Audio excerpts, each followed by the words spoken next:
ინოვაციური იდეები, რომელიც ბატონმა გიორგი სვანიძემ და მისმა გუნდმა განახორციელეს, საერთაშორისო დიდი გამოცდილებით, ეს იყო ალბათ საწინდარი იმის, რომ ეს პროექტი საკმაოდ წარმატებული აღმოჩნდა. მილიონზე მეტი ენერგია უკვე დარგული და უკვე საუბრობთ იმაზე, რომ ჩავაგდეთ კაფსულა ქარხნის აშენების ქარხანა, რომელიც მოემსახურება ადგილობრივ ნედლეულის გადამუშავებას.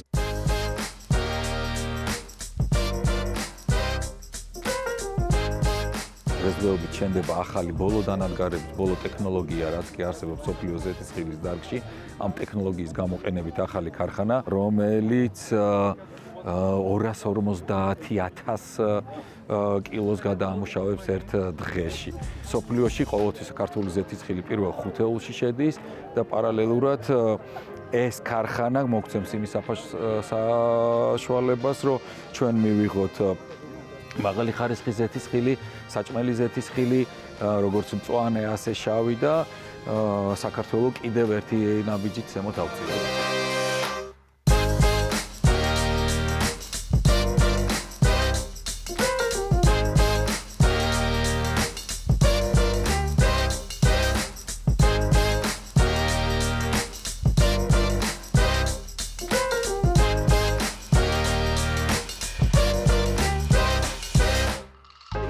მე და გიორგი 10 წელზე მეტია რაც მეგობრები ვართ. ჩვენ გვეამაყება რომ ამ პროექტში პარტნიორები ვართ, რადგან იტალიაში ზეითუნის ზეთი შეიძლება ითქვას რომ უფრო მეტად მნიშვნელოვნად ითვლება ვიდრე ღვინო.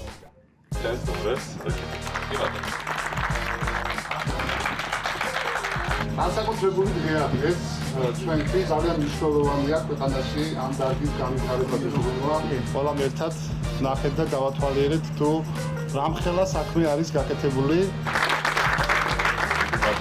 მოითხოვა რომ თუ შეიძლება დაუშვათ პირველი და უკანასკნელი გამონაკლისი, რომ ხელმეორედ 2 წელი იყოს გიორგი სვანიძე.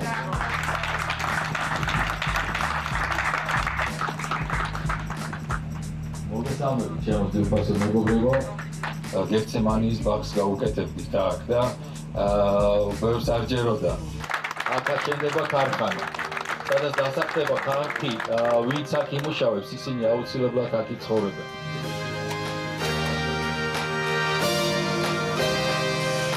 დიდი მადლობა ბატონებო.